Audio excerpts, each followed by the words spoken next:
You really have to tap into your purpose and why you're doing this. Find what works for you and stick with it and keep trying until you get it.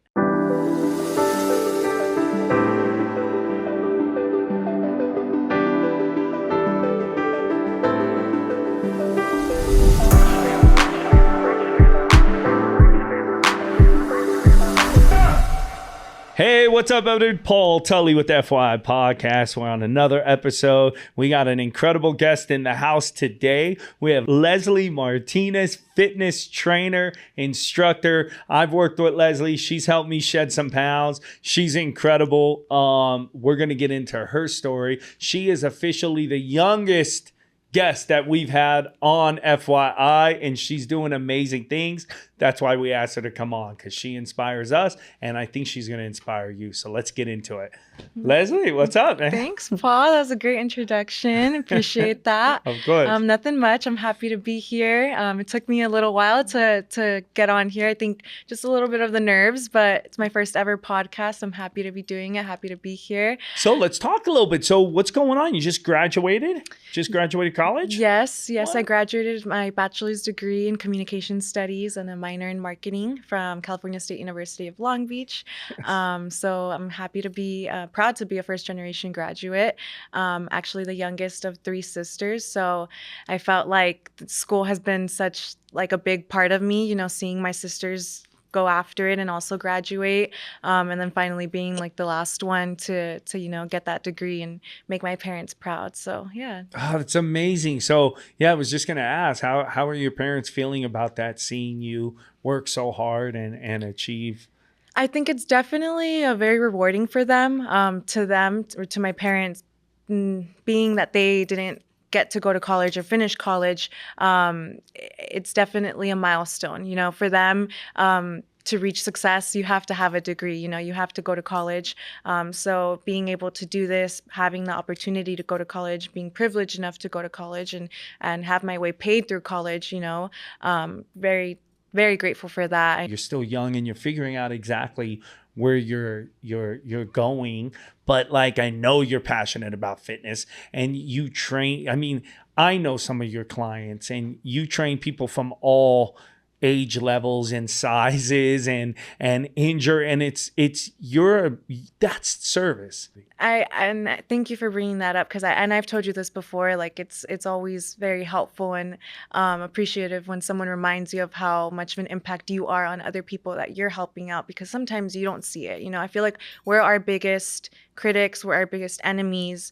Sometimes we don't see what we're doing and how big of an impact you truly are to other people around you. And I think that's a very important thing.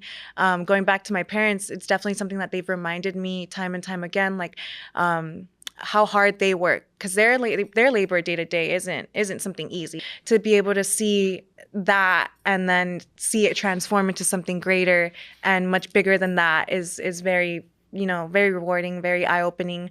It reminds me why I'm going to school or why I went to school, and because I wanna achieve something greater, Yeah. and something that my mom always reminded me is like, you have this privilege to be educated, to go to school, to be able to get a degree, so that you don't have to work these hard hours like we did. Right. So you definitely have the work ethic, and now Thank it's you. just like you said, putting in what your mom's saying is that achieving something better. So as a trainer, so first in your individual, because you're not just a trainer, you're also getting after it yourself. That's what I love. That's what always inspired me to even go to you, was that I see how you post and what you're doing. I know you're living the life. To me, that's really important, with any trainer or with any life coach or anything. It's like, are they actually living the life and doing what they're saying they're doing? Because to me, the results of how a body looks doesn't necessarily transfer to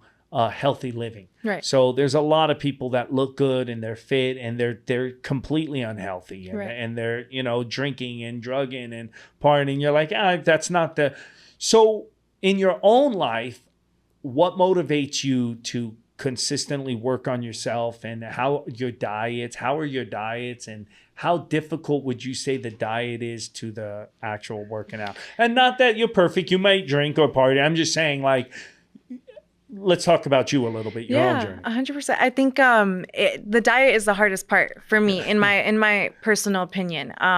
Nailing the diet is really what's gonna make you see your results, see what you're looking for. It's ultimately what sets you apart. That along with, your conditioning, your cardio, your sleep, your intensity in the gym. So it's not just about hitting the gym 3, 4, 5 times a week. Right. It's about everything as a whole that comes together. So nailing the diet part was definitely hard. It definitely took me a few times, Yeah. I had a few cheat meals, more than once or twice a week, but then you just get into this routine. You develop this discipline, you develop this habit, and then you start to become obsessed with it. And I think I like using that term, and I like saying this because to me, it really became like an obsession that I had to have. Yeah. I feel like that's when you really go hard, you really commit, and you're really finding like this routine that works for you. And that's what it's all really about. Or Yeah. something that works for me and my routine may not work for the next person, may not work for somebody who's similar to me, because we're all uniquely built different. But that's, I think, my biggest tip, my biggest advice is to find something, a balance that works for you, Yeah, I love that, man. I love that. Become obsessed with it. Yeah, I've failed so many times. Recently, I've been really on it. Like now I'm really into my routine and doing these big transformation. I don't ever want to do it again once I do hit my target. You're Like cool. I never want to let myself Go. again. And it gets harder and harder. It But does. if you're not obsessed, I feel like I don't know. I guess it's still possible. Some people don't get obsessive. I get like upset. Like I gotta be like, wake up with it, go to bed with it. Like Right. Well, then we go back to the same thing. Like there's some people that obsession is going to work for them, and there's other people where it might work against them. For someone who Right. becomes obsessed with like tracking every single thing, they might develop an eating disorder, or they might develop other like bad mental health issues that, Right. it's not going to work for them. So that may work for me, and it might work for you as well, but it might not work for someone else who's Right. trying to get on this journey, this fitness journey, trying to reach their goal. So I think it's important to really just have a talk with yourself and see, okay, what are you going to commit to? Like, are you the type of person who needs someone to guide you? Do you need a trainer? Because even the best people in the world have trainers. The Olympians have trainers. People who are, like you're saying, do competition and stuff like that. They Sure. have someone guiding them throughout their entire 6-week prep or 16-week prep. So it really just depends on each person, because everyone, once again, is built differently and unique. So the obsession might work for me and it might work for you, but it might not work for the next person in the room. Oh. Fitness is also about trial and error. Yeah. You're gonna try something, you're gonna try this routine, and if it works for you, if you see progress, obviously, like, keep at it. If you enjoy how you feel, if you feel great, if you're feeling confident, if you're seeing the progress, like great, But clearly, if it's not working for you, if you're not seeing the return of all the hard work you're putting in, then maybe you have to go back to the drawing board and readjust your plan, So very, very well, yeah. No, very well that's said. good. And how much would you say with the balance? How like should it be foggy and hangry and upsetting a journey, or do you want to try to find a medium where, you know what? Yeah, there's like, for me, I'm so obsessive, as you know, I'm just compulsively obsessive with it. If I eat, I'm going to eat like the whole pizza. If I drink, I'm going to drink the bar till it closes. That's my problem.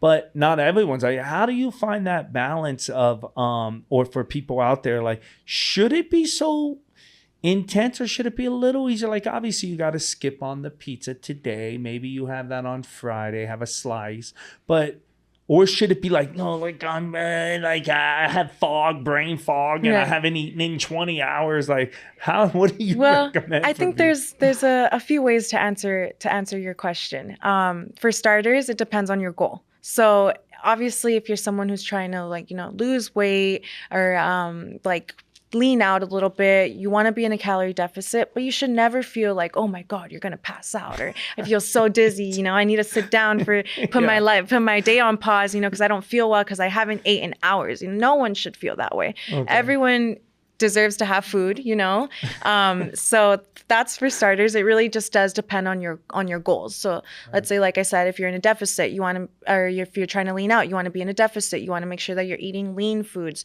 not that you're not eating at all, or that you're fasting 24 hours a day, but have that balance. If you're someone who wants to gain weight, gain muscle, you want to go into a bulk. Now you're eating in a surplus. You're eating more than usual. It's not your average caloric intake, but you're doing it because you have a goal. And that's what brings me into my second point. You have to be disciplined. So like you said, like if you're someone who's gonna eat, but you have to eat like the whole thing, or you're gonna take a drink, but now you're taking 5 drinks, that's where the discipline kicks in. You have to remember your purpose, why you're doing this in the first place. Are you doing this because you want to drop the weight? Are you doing this because you're going to commit to a new lifestyle and you want to do it because you want to be healthy? You want to live longer. You want to avoid those hospital bills that can be super painful. You want to be healthy. You want to be on this journey for your family to, be able to care for others around you, to live longer. If you have children, to see your grandchildren, So it really just depends on your goals, but also like your mindset. You really have to tap into your purpose and why you're doing this. If you're doing it just to see that number on the scale, then, you have to think a little bit harder on why you're actually doing this. So what do you find the most joy out of in what you do as an occupation? I think the biggest reward for me is helping others feel good about themselves, helping others feel confident, hearing my clients talk about the change that they're experiencing, not just like in their body, not just mentally, but like in their day-to-day lives, like them coming back and telling me like, I feel great. I feel energized. Like this session feels a little bit more doable. I don't want to say easy because it's never really going to be easy. It should not be a slice of cake, because then at that point, if it's a slice of cake, maybe you can put in a little bit more work and work a little harder. But if they come back and they tell me like, wow, Les, like I feel great, or like I've seen the progress, or I can do 3 more push-ups or 3 more sit-ups than I did last week. That to me is the utmost reward in what I do, is hearing that my clients are benefiting from what they're doing, from the sacrifices they're making, from the work that they're putting in. And it's not just, like I said, 2-3 hours a week. This is a lifestyle. This is something that you have to wake up, and your actions have to be intentional. You have to prepare. You plan out your week. You know that you're going to work out this many times, or these certain days, these certain hours in the week. That to me is seeing that my client undergo those changes. That to me is what's rewarding, is really helping them find their reason why they're doing this. Because, like I said, we all want to reach our goal. We all want to, see that body fat drop, or see that muscle mass go up, or, see that overall weight go up. Some people want to gain weight. But at the end of the day, if you're just doing it for that number, if you're just doing it to win, you have to be the winner.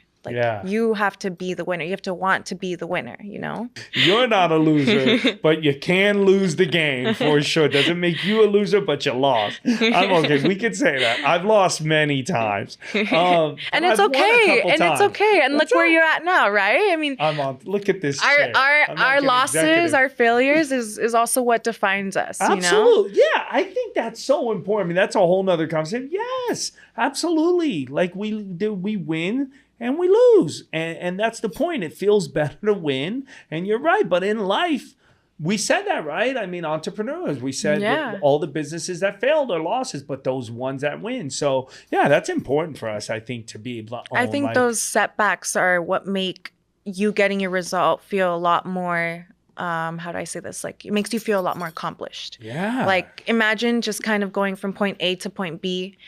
That's it. I did it. I won. I reached my goal. But imagine how you would feel if you had like point A and then C, D, E, F, G, and then finally you got to your goal. Like, how accomplished are you going to feel knowing that you went through all of this? You went to hell and back, and now you're here. Yeah. Now you overcame something. You reached your goal. You got that job. You were successful. You're making 6 figures. You're losing weight. You're gaining weight. How more accomplished, how such of a good feeling are you going to feel, Okay, I want to circle back. So now, how frustrating is it when you're training somebody You put, especially when it's someone like you're like, yeah, I believe in that. Like, do you ever have that where you're like, I'm sure you believe in all your clients, but what I'm saying is, it's probably those clients that you're like, oh yeah, they're killing it. Like this is, and then when they fall off or they go on vacation or they take a break from you and they're like, hey, just, and then they come back. Have you had recurring? It's just like, does that get frustrating ever? Like, Sometimes, I mean, sometimes it gets a little frustrating, but at the end of the day, I think my job is also to be there and support them whenever they do decide to get back on track, whenever they do decide to take that leap of faith again, And we also do have those times when we want a little bit of something, but, you also have to work for that. You have to earn those cheat meals. If you really want to get to where you want to be, like if you want to see that end result, you want to see those goals, you're going to have to sacrifice those tasty foods. Yeah. So what would you say, what do you think is harder? Like if somebody comes, they're 300 pounds and they're like, hey, I just want to lose 50 pounds. I mean, it's hard either way. I'm not saying, right. But what would you think is hard? Or somebody who is in the fitness, they're not overweight or none, but now they're like, hey, I want to be competition ready. I want to get gains and I want to build my traps. And what's a more disciplined? That's a tough question to answer because at the end of the day, I mean, we're all only human, right? But I think it's all here. It's all mental. I can definitely say from like a outside perspective, because I also don't do competition. I've never competed. It's been a thought, but I am in that industry. A lot of people around me Someone at the gym. Close to you though. My boyfriend, yes, he's a competitor. Your boyfriend's a competitive. Yeah, so seeing him for sure go through that 16-week prep is rough. Not being able to eat what you want for 16 weeks. Wow, yeah, that's intense. And then once you start getting closer and closer to the competition day, not being able to drink the water that you want, even because you have to go on stage, you have to look dry, you have to look peeled. But I mean, that's all me seeing from the outside perspective, and then compare that to someone who's losing weight, who wants to shed off the body fat, and it also depends on the person too, because everybody's body works at different paces. Right. So someone who's doing like a 16-week prep versus someone who wants to lose like 100 pounds, like it might not take them just 16 weeks, it might take them a lot longer. So it's definitely not an easy question to answer because it depends on each person, depends on your drive, it depends on your mental state, it depends on how hard you're willing to work to get there. But I have heard like other people talk about, oh, well, like is bulking as in like trying to put on muscle mass, right? Is bulking harder or is leaning out harder? And I've heard a lot of people say that in their opinion, bulking is the harder part because like you're talking about putting on muscle mass and serious gains. Like you have to be eating in a surplus. And a lot of people, the average person, I would say, is not eating enough as it is to maintain, and for a bunch of different reasons. And eating the right stuff. It's not like just go eat 2 bacon cheeseburgers and 100% correct. Flaming hot Cheetos. Right. It's you're talking about you got to eat stuff that's not and as even exciting. Even in a bulk, when you're trying to gain muscle mass, it's not like, oh, I can go have In-N-Out every day, double doubles and it's getting those veggies in, getting the protein, fiber, the protein. It's just the mass amounts of protein that you have to eat, the mass amounts of carbs that you have to eat, and fats, and eating when you're not even hungry. So like now imagine like you're gaining weight, you're not feeling your best self, you're not feeling confident already. You're bloated from your previous meal or just from so many carbs that you've been eating, and now you have to eat more. You're telling me I have to eat like 6-7 meals a day, So it really depends. Versus on the flip side, someone who needs to lose weight or wants to lose weight, like you can't have things that are like, for example, your comfort food. How you were talking about like losing body fat or for obese people, it's like an emotional thing, right? Yeah. So now you're taking away someone's like way of comforting themselves, their crutch, it's their habits, right? Their habits habitual. Or maybe their happy feeling, when you eat that donut or when you eat something that's nostalgic to you, it makes you feel happy. You release serotonin. So now that's the flip side, now you're taking away that from someone who needs it, who wants to feel better about themselves. But in reality, it's not doing them good. It's actually doing them more harm than good. So it's a very difficult question to answer, but I think you answered it well. But I think you answered it well. And I know those were a lot of really good gems in there.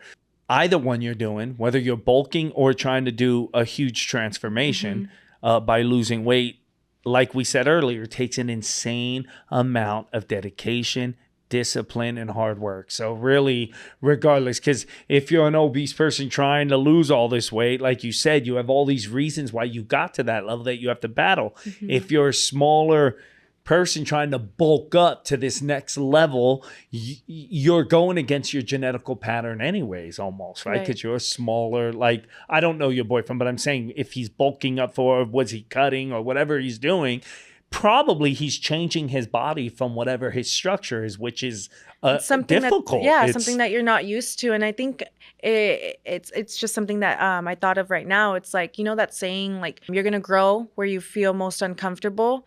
And it works for both situations. You know, you're uncomfortable eating mass amounts of foods. You're also uncomfortable eating very little, eating in a deficit, you know? So, but in either scenario, you're uncomfortable in both scenarios, but you're going to see the growth, you know? If you're uncomfortable, you're going to see the growth, you know? It's kind of like when they say, like, stay uncomfortable. You know what I mean? Like, that's the metaphor to life. In school, it's like, okay, what? You want to, like, you want to be a freaking veterinarian? You're going to be uncomfortable. You're going to study. You're going to have to skip certain nights out to get that in. You're used to clubbing, and you got to be uncomfortable not clubbing and studying in a library, you know, or studying at a coffee shop. So, yeah. Exactly.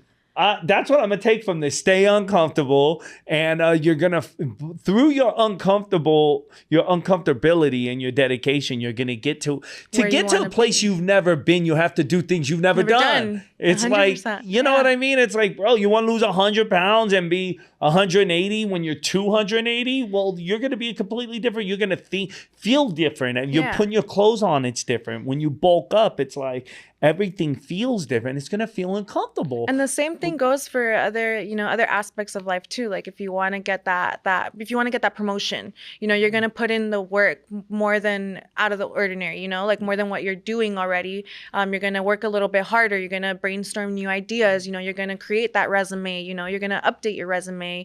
You're going to be doing things that you weren't doing before, but because you want to level up, because you want to be promoted, because you want that title, you know, because you want that raise. So, you know, same thing goes for like you said, school, finding a new job.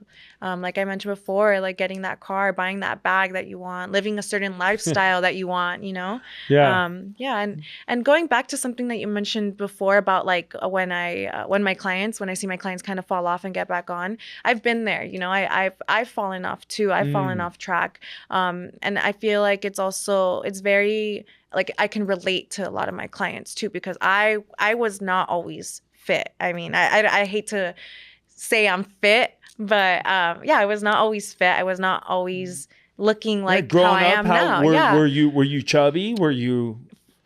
Different parts of, so growing up when I was younger, like let's say maybe like elementary school, I was a little bit smaller, you know, thinner, skinny bone Jones. Little gordita. Yeah, but well, not yet. After school, like after middle school and elementary school, my sisters and I would take the metro down to the movie store, and we would help my mom, like, you know, stay there. Well, because we also didn't have a babysitter, so that's where she would like watch us. But we would also help her with the business. And so there were snacks everywhere. There was chocolate bars, gummy worms with chamoy, chips with chamoy, sodas, Gatorades, everything you could think of. And I would just grab them off the shelves, eat them. You know, Mom, I'm hungry. Mom, I want a snack. You know, and that's where I gained my weight. That's where I became the gordita. So then that took me through sugar in. Middle school through about like maybe my first year of high school. Because I was never in sports either. Growing up, my childhood, my parents were too busy being entrepreneurs, so we couldn't really have someone to take us to and from like sporting events or like practices and stuff like that. So it was up to me when I got to high school to get involved into being active. That's when I started dipping my toes into just being not even the fitness industry and lifting weights, but just moving my body, being active. Like I got into girls wrestling. I did that for 2 years, and then I got into shot put and discus, the field events of track and field, and I did that, and that's where I really started to learn strength training, because we had to be strong. We had to throw heavy things far, you know? So that's where I really got the first taste of resistance training and strength training. I had amazing coaches. And then I also had a knee injury. So then I can also relate to people who've been injured before, you know, not just like people who've been overweight, because I've been there, but people who have also undergone, you know, different adversities, you know? So I tore my ACL and my meniscus, and then I had to have surgery. And because my ACL completely tore, they had to take my hamstring on my right knee, same knee, to reconstruct my ACL. So then after surgery, it was a long road to recovery, about a whole year before I could even run and lift weights again. So yeah, so I think also just being able to be like being able to relate to my clients Yeah. is also something that's very rewarding, because it's like I can feel similar to what they're feeling, like they're not alone. Like I can help guide them too. I can talk them through certain things. If they're feeling some type of way, if they don't know how to overcome something that they've been experiencing, like I can help them with that. So it's very, very rewarding to be able to talk about like my journey too. And Yeah. I haven't been like this fit my whole life. Yeah. I Yeah. also I had a point A too. How much of the motivation comes from that feeling when you weren't fit, or when you were a little bit of a gordita and you A weren't lot of maybe it. the center of eyes falling on you when you walk in the room, to when you started developing that fitness and you start getting the attention? Does that, I'm sure that feels good on the ego, and does that motivate you as well to go harder? It definitely does fuel me. Oftentimes it does. Like you said, it feels amazing to walk into a room and feel good, not hold your head up high, bring your shoulders back, feel confident that you're walking into a room and that you look good and that you know that you worked hard for this. But I think something that drives me more is looking back at where I started Right. and seeing how far I've transformed and how different I look. Like if I showed you guys, which I'm sure we can insert them. We're Yeah. insert. This is Leslie then. Yeah. And oftentimes I'll show people my before and they're like, oh, you weren't chubby, or you weren't that big, like, and I've seen them before.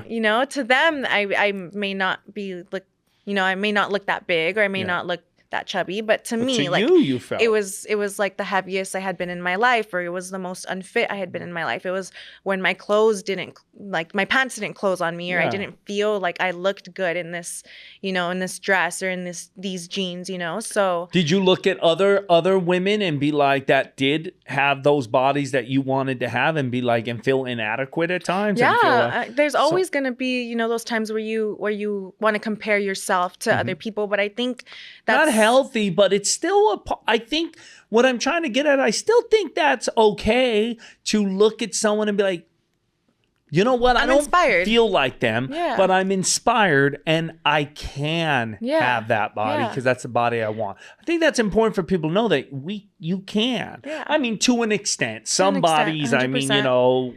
no, we're not going to be on our Schwarzenegger. I mean, some people genetically are out of, but what I'm saying, to look good and be fit and have a good Yeah. body, I feel everyone can have Yeah. that And puts in the work. I think I would also look at people and yes, admire them and admire their hard work, admire their body, admire how they look, but also tell myself, if they did it, what's stopping me from Right. doing it? Right. How come they can do it and put in all this hard work and find the time to dedicate to themselves? Right. Why can't I? What's stopping me from Yes. doing that? And the answer is me. I'm the only person stopping myself from achieving how I want to look or where I want to be in life and what I want to do in life. You're the only person, So, I mean, obviously there's also other limiting factors, but at the end of the day, like you're going to put in the work and you're going to get results out of it, depending on how much hard work you put in. What's up next for you? Where are we going? What are you doing? When I say we, I mean you. What are you doing on your journey? What's the future hold, near and far? What are your plans? So right now I'm focusing, because it's summer, I'm focusing on obviously like my clients, giving them my attention. I do return back to school in the fall. And so I'm going to go ahead and finish off my bachelor's degree, my minor actually. I finished my bachelor's in communication studies. I just have to complete my minor units. Alongside that, dipping my toes more into the marketing field. Although I love fitness and my passion for fitness will always be there, I think I want to explore more what the marketing field has to offer me, and just explore the opportunities in the marketing field. I also am interning for a cosmetic company. So just getting better at doing my job there. And taking, like advice, taking more opportunities, taking more risk. Yeah. But yeah, just trying to level up in that field too. Yeah, that's pretty much I love it. where I'm going right now. As far as like seeing past that, I don't know. A lot of things can change. I think I've talked to you before too. I don't necessarily know what I want to do as like my career, but I think I like to do a lot of different things. I like to keep myself busy. I'm very open-minded. So yeah, finding another opportunity, another purpose to just keep doing what I'm doing, to keep myself busy. That's ultimately my goal, is to stay busy, keep hustling, stay hungry, keep Yes. transforming myself and other people around me, and helping them just gain confidence. And yeah, that's pretty much what I'm up to right now. Give a little bit of advice to somebody watching, listening, maybe somebody who relates to what you're doing or wants to do what you're doing. Just doesn't have to be some big prolific thing. Just maybe a little bit of advice of what you think they should do or could do to help. I think my biggest advice to those of you, looking to, whether it's get into the fitness industry or just level up in life, do better in life, build a routine. Start with making your bed. That's something I've learned is something that's really helpful. Is first thing in the morning. That's the first thing you should be doing, is making your bed. It just gives you a sense of accomplishment right off the bat. And when you feel accomplished, I feel like it's a domino effect. You keep wanting to do better, do good, and keep knocking things off your list. But also just don't give up. As many times as like you feel like you're failing or you feel like you've gotten off track, don't wait until that next Monday. Don't wait until the start of the month. Don't wait until the start of the year. Start now. Start in the next hour. Start like after you compose yourself, take a few deep breaths. Just don't give up and keep trying, because it's worth it. It's all going to be worth it in the end. Once you put in that hard work, once you put in that discipline, and you find what works for you, you find your balance, you find your routine, it's all going to be paid off. So that's my biggest advice, is find what works for you and stick with it and keep trying until you get it, I love it. I love it. Well, thank you so much for coming on. This was great. See, it wasn't so bad. It was right? not. It was not bad. Thank you for having me. You dropped so many gems. I'm going to close us out here. Another great episode. I hope you got some gems out of it. I got a lot. Let's start with this. Most importantly, this is what I got from Leslie. Stay uncomfortable.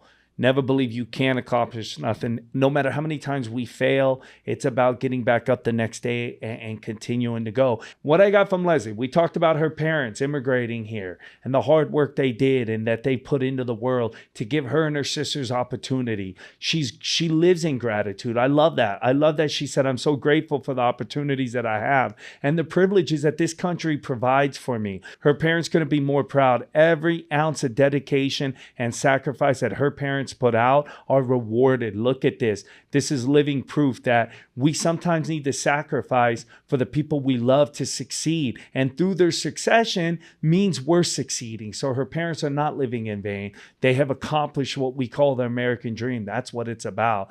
So I got a lot of gems today. Another really important one. You got to do the work. No matter how many times we fail, to succeed means you have to have the discipline to do the work. I did take that out of this. She's living proof. You're living proof. I'm living proof. Let's work as hard as we can and let's go get it. See you on the next episode, guys. You should never stress about the problems you be facing. Everybody in the mud on the struggle trying to make it. Look into the mirror and you see the motivation. Then you step into the world and you find your inspiration. I'm finding inspiration, and once I get a hold of it, I'll never get complacent. Look into the mirror and you see the motivation. Then you step into the world and you find your inspiration.